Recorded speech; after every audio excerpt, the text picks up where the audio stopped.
What is the sole purpose of investing? I'm going to answer that question in today's episode. Hi, my name is Kanwal Sarai, and welcome to the Simply Investing Dividend Podcast. So what is the sole purpose of investing? It is to generate a return on your investment. And what is an immediate return on your investment? It's the dividend. Now, some of you have already seen some of these slides in previous episodes, but for those of you that are new to this podcast and this episode today, I'm just going to take a couple of minutes to explain what are dividends, and then we'll get back into our episode.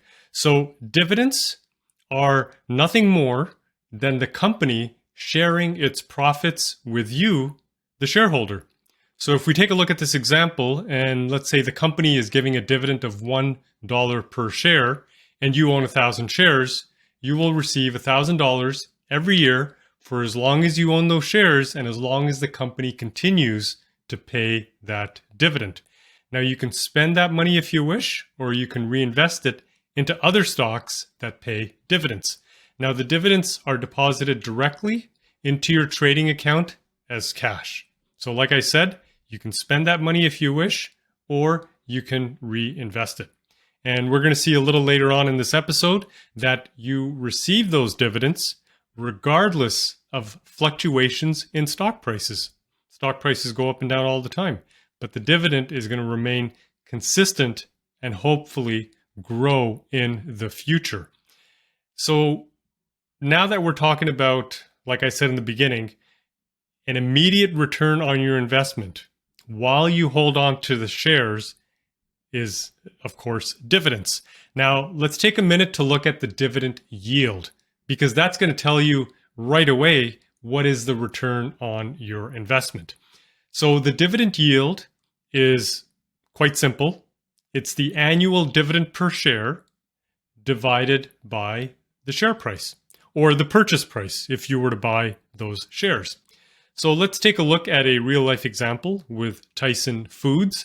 Now, as of this recording today, the annual dividend is $1.92 per share, and the stock price is $54.23. So if we take $1.92 divided by 54.23, we want to express that as a percentage. You can see that the dividend yield today for Tyson Foods is 3.54%. So that is the return on your investment while you hold on to those shares. So if you were to invest $500 in this company, or $1,000 or $10,000 in this company, you would expect within the next 12 months to receive 3.54% back to you in cash in the form of a dividend. So that might not seem like a lot of money initially when you look at it, but look at what happens over time. So at the top of the screen, you can see that I've kept the same dividend of $1.92 per share. And then I have the share price, which let's assume this is the purchase price. So if you bought the shares today at this price, like I said, your dividend yield is going to be 3.54%. Now watch what happens to the dividend yield when the dividend goes up. So let's say the company was to increase the dividend to $2.90. And again, we take that and divide it by the purchase price. You can see that the dividend yield then goes up to 5.35%. Let's do one more. So let's say the company increases the dividend again to $3.97, and we divide that by the purchase price. And now you can see that your dividend yield is going to grow to 7.32%. So every time the dividend is increased, the dividend yield goes up. And every time the dividend yield goes up, you are now earning more money. Now, this is regardless of stock prices. Like, stock prices go up and down all the time. But the dividend is paid based on the number of shares you own. Now, in this example on the screen, I've increased the dividend twice as an example, but the number of shares that you own remains the same. right? Assuming you haven't sold any or bought any more. So if you still own the same number of shares and the dividend used to be $1.92, now the dividend is $2.90, and then the dividend is $3.97, you can see that you are going to be getting more money in your pocket in the form of dividends. Now, I know some of you might be thinking, well, what happens if the stock price drops, like just tanks? What if there's a recession? What if there's a market downturn? What happens to the dividend? So let's take a look at another real life example, and this time with Coca-Cola. So now we are looking at over 20 years, the last 20 years. And you can see on the screen, the blue line represents the stock price. And like I said before, stock prices go up and down all the time. And if you look carefully enough on the screen, on the graph, you can see sometimes the stock price over the last 20 years, you can see that sometimes the stock price drops by $5 a share, sometimes $10 a share, even $20 a share. So those are drastic drops in the share price. And there's a number of dips in the last 20 years. You can see the stock price goes down and it goes up, then it comes down again, might go down even further, and those are big drops. But what is happening to the dividend, right? That's what we're focused on as dividend investors. That's the return on our investment. So what's happening to the dividend? And you can see that on the screen. The orange line represents the dividend. And you can see that the line goes up every single year. In the last 20 years, has it ever gone down? Of course not. Take a look at that orange line, and it continues to go up year after year after year after year. So how can a company continue to increase its dividend? How can they continue to pay you a dividend when the stock price tanks? And that's because the dividend is not paid from the stock price. It's paid from the earnings, the profits. So as long as the company is profitable over the long term, and as long as they continue to make money, they can continue to pay that dividend. So Coca-Cola is an interesting example. It's a great example. And you can see that Coca-Cola has been paying dividends since 1893. So that's not a mistake. They have been paying dividends since 1893.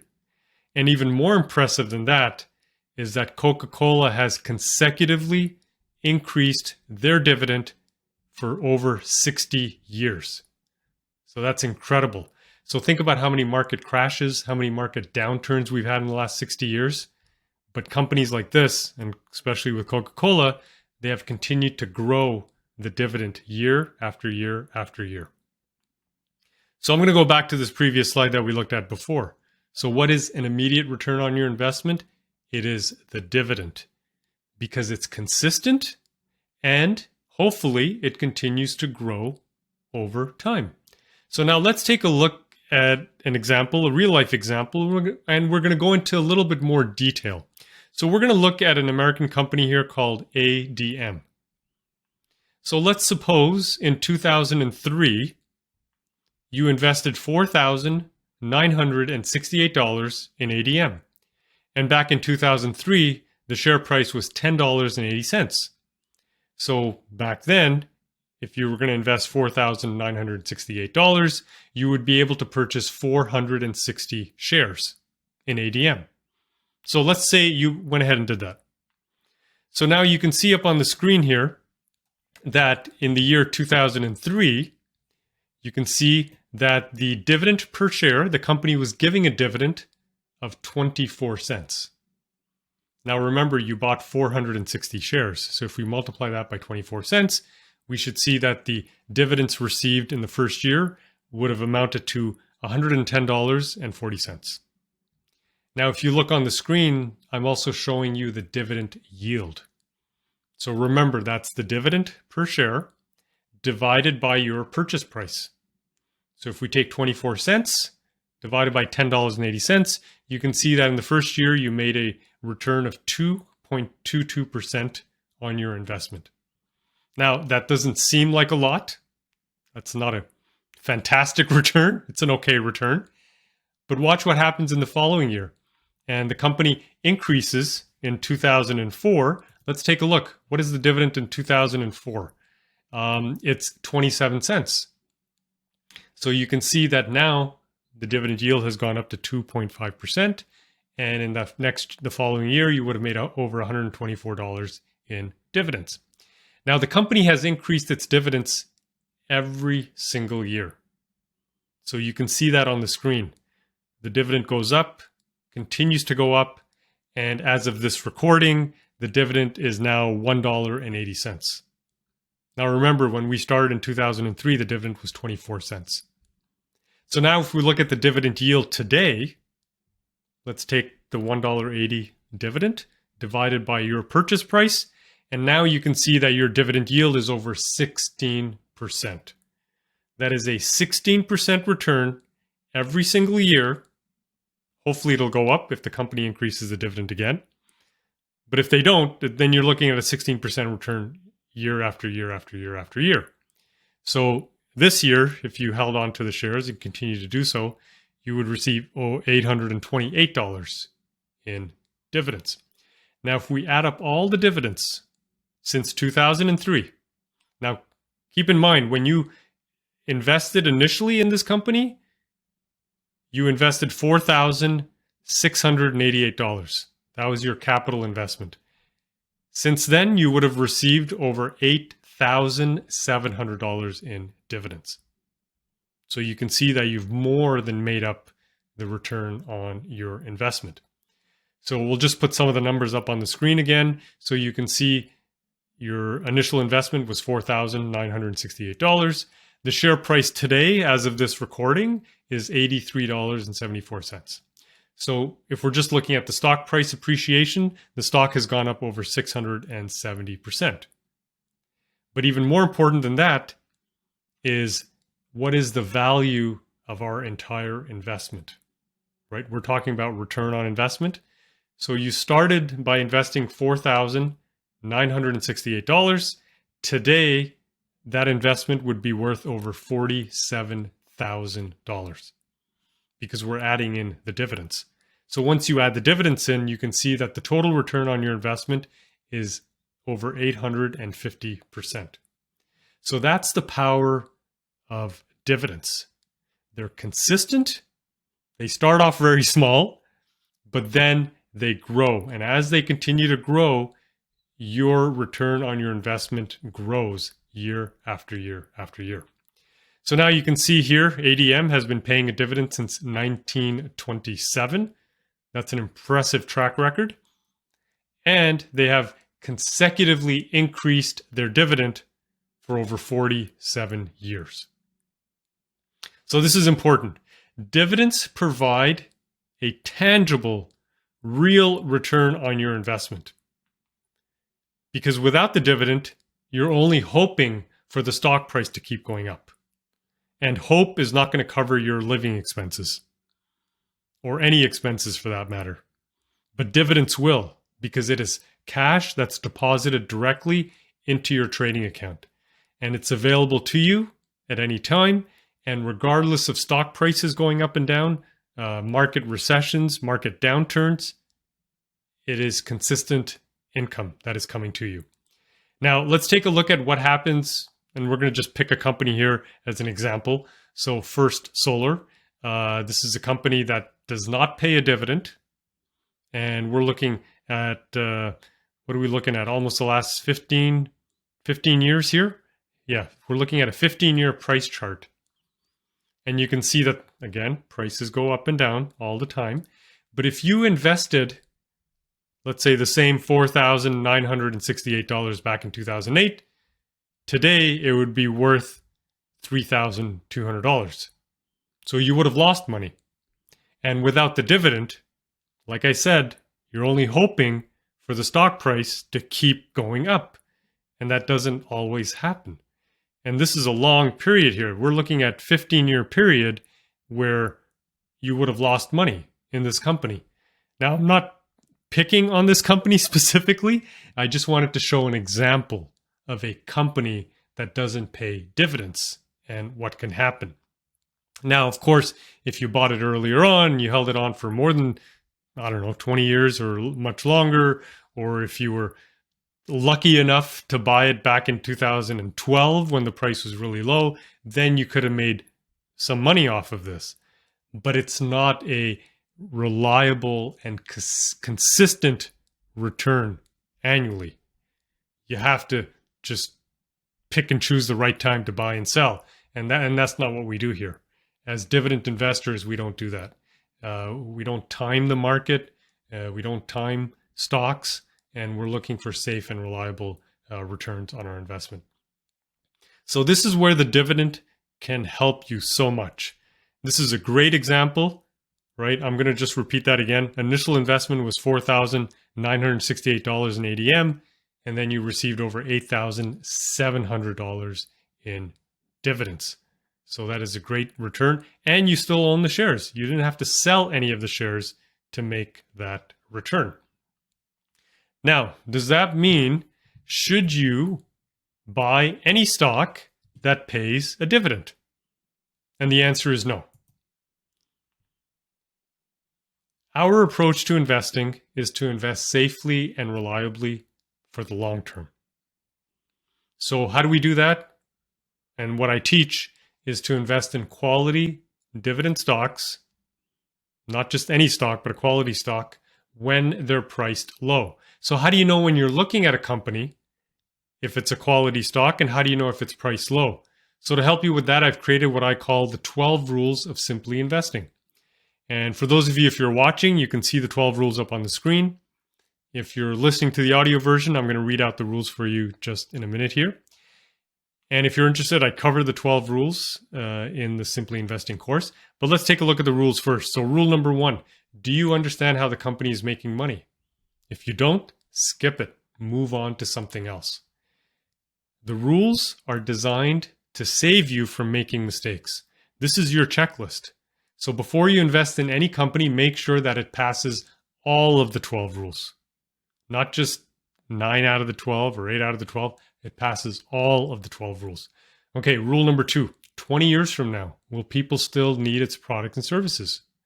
If not, skip it. Move on to something else. Rule number 3, does the company have a low-cost competitive advantage? Rule number 4, is the company recession-proof? Rule number 5, is the company profitable? Rule number 6, does it grow its dividend? And that's what we talked about in this episode today. And you saw the example with ADM where the company was consistently growing its dividend. We saw the example with Coca-Cola where they've consecutively increased the dividend for over 60 years. Now, nobody can predict the future. I don't know what's going to happen next week, next month, or next year in the stock market. But when we look at companies like Coca-Cola, like ADM, that have a track record of growing their dividend, we then have a high degree of confidence that they will continue to pay us a dividend next year and hopefully increase that dividend year after year after that. So rule number 6 is important, but all of the rules are important. Rule number 7, can the company afford to pay the dividend? Rule number 8, is the debt less than 70%? Rule number 9, avoid companies with recent dividend cuts. Rule number 10, does the company buy back its own shares? Rule number 11, this is where we check to see if the company is the stock priced low. So there's 3 things we look at. The PE ratio, then we look at the current yield and compare it to the 20-year average yield, and then we look at the PB ratio, the price to book value. And if a company passes rule number 11, then you know that the stock is undervalued and it's priced low. In fact, you could check rule number 11 first. And if it's not, if the stock is not priced low, then you can just skip it and skip all of the other rules, and you don't have to apply any of the other rules. Because like I said in the beginning, a company has to pass all 12 of the rules. And then rule number 12, keep your emotions out of investing. So like I said, for those of you that are interested, I cover these in the online Simply Investing course. I have 10 modules. The first module is the investing basics. Then I cover the 12 rules. Then I show you how to apply the 12 rules to any stock anywhere in the world. And I also provide you with a Google Sheet so you can enter all the numbers in. And then the sheet will actually calculate and tell you which rules a company passes and which rules a company fails. And then I show you how to use the Simply Investing platform. And in the next module, I will show you step by step how to place your first stock order, especially if you're new to investing. And then in the next module, building and tracking your portfolio. After that, you're going to learn how to figure out when to sell. It's important to know when to buy, but it's equally as important to know when to sell. And then the next module, we talk about reducing your fees and risk, especially when it comes to mutual funds, index funds, and ETFs. And then the next module is I will provide you with your action plan to get started right away. And then finally, module number 10 is answering your most frequently asked questions. Now, if you want to go a little quicker, I've designed and built, it took 3 years to build, the Simply Investing platform. And this is a web application where we track over 6,000 companies in the US and in Canada, and we apply the rules to all 6,000 companies. So you can log into the website and immediately see which companies pass which of the rules, which companies are priced low, which ones are not, and so you know which companies to avoid and which ones to consider. So for those of you that are interested in any of these, I also do one-on-one consultations. I can take a look at what you currently own and see what your fees are, how much you're currently making, and how much you could be making in dividends without adding any more new money into your portfolio. And so that's also available to you. All of our product and services are available. If you write down this coupon code, you can save 10% off of everything: the course, the platform, the online, the one-on-one consulting, and the online course. So the coupon code is SAVE10, SAVE10. If you enjoyed today's episode, please hit the subscribe button, hit the like button as well. I have a new episode out every week. And for more information, please take a look at my website, simplyinvesting.com. Thanks for watching.